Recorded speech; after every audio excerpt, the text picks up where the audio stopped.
Selamat siang semua saudaraku di mana saja berada. Pada sesi ini Empu tetap menanggapi request dari semua saudaraku dan teman-teman yang bertanya tentunya seputar atau berkisaran masalah Mandau. Jadi buat semua saudaraku yang ada maupun saudaraku sesama YouTuber, hal ini Empu sampaikan dan barang tentu sifatnya tetap saja mengedukasi buat semua saudara yang kepingin mempelajari atau mengetahui tentang Mandau itu atau Mandau tampilan juga Mandau kerja, nah, diantaranya. Jadi ada request dari saudara kita yang bertanya tentang anak pisau. Jadi anak pisau ini berbagai macam anak pisau, diantaranya anak pisau tersebut ada yang seperti ini, teman-teman bisa melihat posisi anak pisau. Nah, ini posisi anak pisaunya, dia agak naik ke atas anak pisau pada Mandau. Nah, ini belum terasa. Nah, ini posisinya dia seperti ini. Nah, beda. Ini posisinya, yang posisi ini ke sini seperti golok.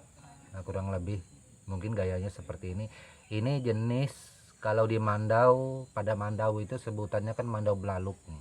Jadi pisau ini, kenapa pisau itu ada seperti ini, Empu? Pisau ini sering digunakan untuk meraut sarung Mandau karena posisinya nih dia untuk meraut itu lebih enak.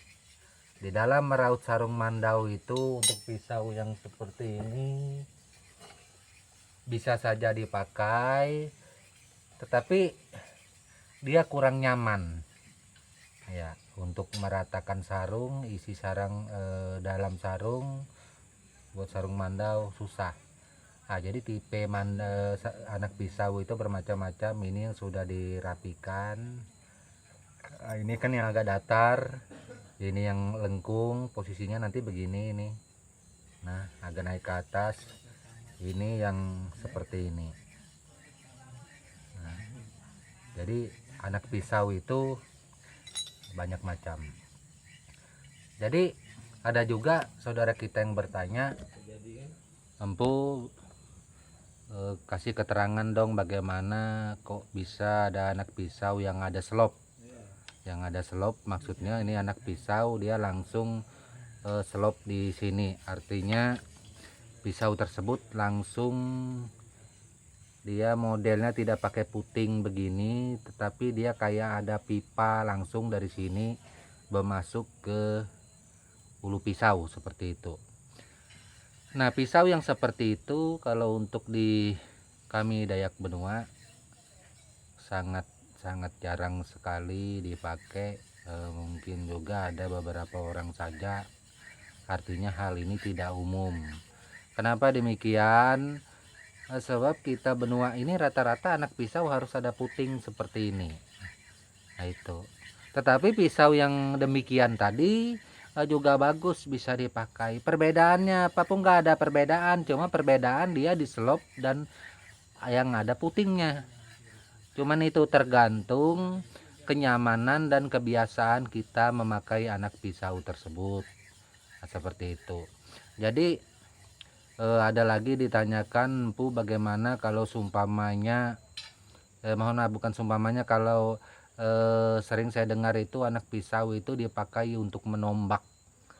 Itu fungsinya untuk menombak binatang atau hewan-hewan lainnya, dan itu sebagai pengganti tombak seperti itu. Benarkah itu, Empu? Sebenarnya anak pisau bukanlah pengganti tombak. Anak pisau ini mempunyai fungsi tersendiri dan itu kebanyakan memang terselip di sebelah sarung Mandau atau dengan sebutan umumnya anak Mandau. Fungsi pisau ini mungkin di konten beberapa konten yang lalu sudah Empu sebutkan juga, diantaranya untuk membelah rotan jika dia seandainya di hutan, Untuk meruncingi sesuatu, meraut sesuatu, kita pasti menggunakan anak pisau. Untuk mengiris sesuatu, kita pasti menggunakan anak pisau. Nah, itu fungsi daripada anak pisau, dan banyak fungsi lainnya yang tidak bisa Empu sebutkan satu persatu. Untuk menombak, posisi anak pisau itu tidak masuk di dalam kategori yang di situ, enggak. Tombak tetaplah tombak. Pisau tidak bisa menjadi pengganti tombak. Apakah pisau ini bisa ditusukkan, ibaratnya ditombakkan dalam keadaan jarak yang dekat?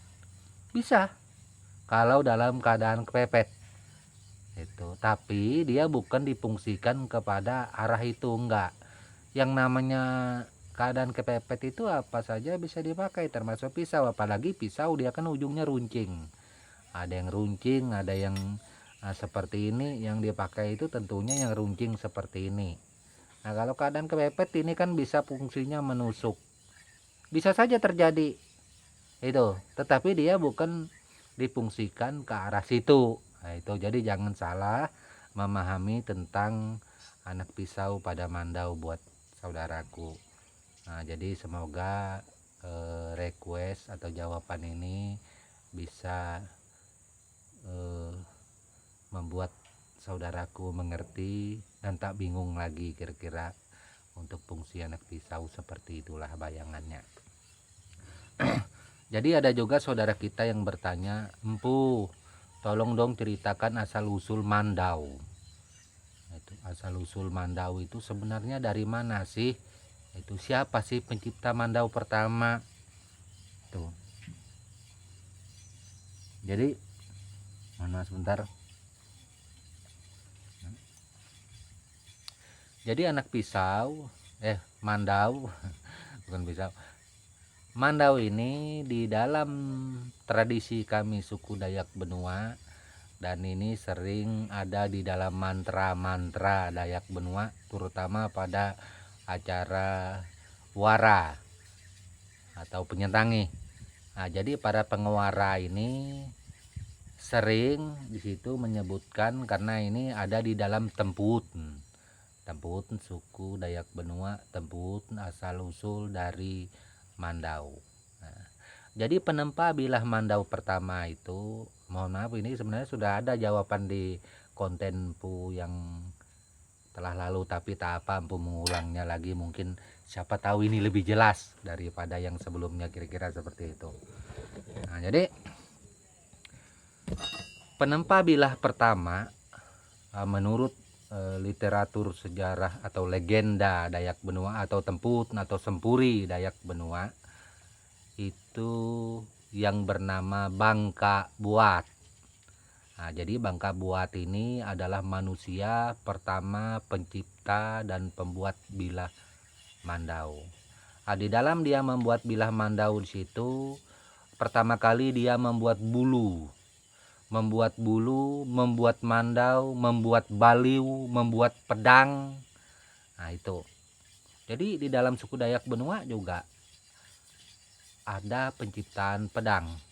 Itu ada disebutkan di dalam mantra. Nah, itu. Jadi meski hanya mandau saja yang dikenal pada saat ini. Jadi ada turik di situ.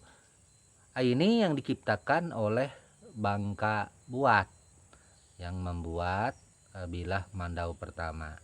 Jadi bilah mandau pertama ini dibuat oleh Bangka Buat itu dengan sebutan gelarnya itu, mohon maaf kalau tersalah, gelar mandau pertama itu dengan gelar Ewer Olo.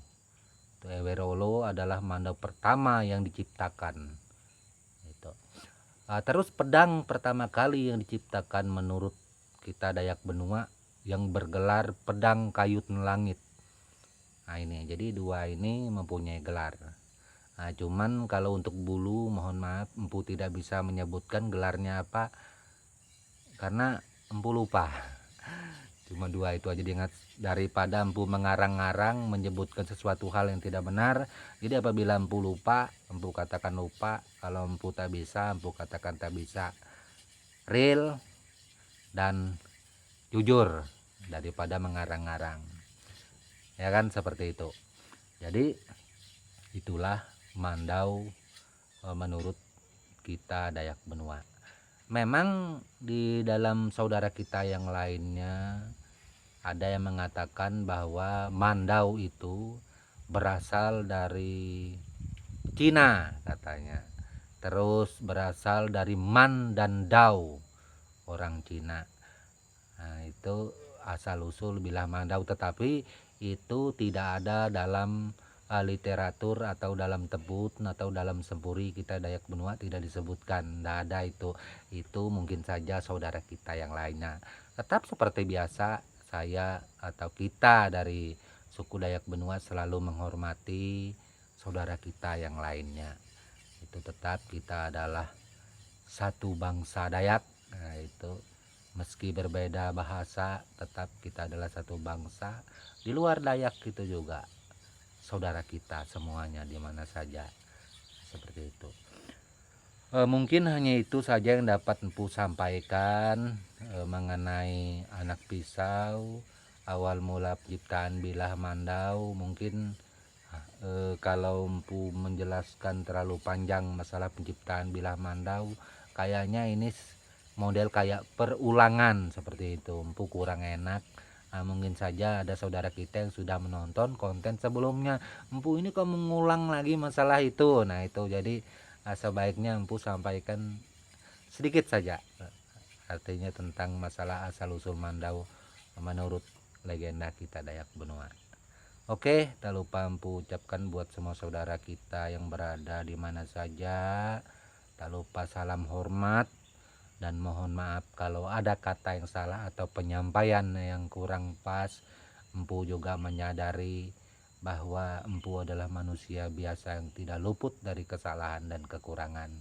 Akhir kata Empu ucapkan salam budaya dan tabe untuk kita semua. Amin.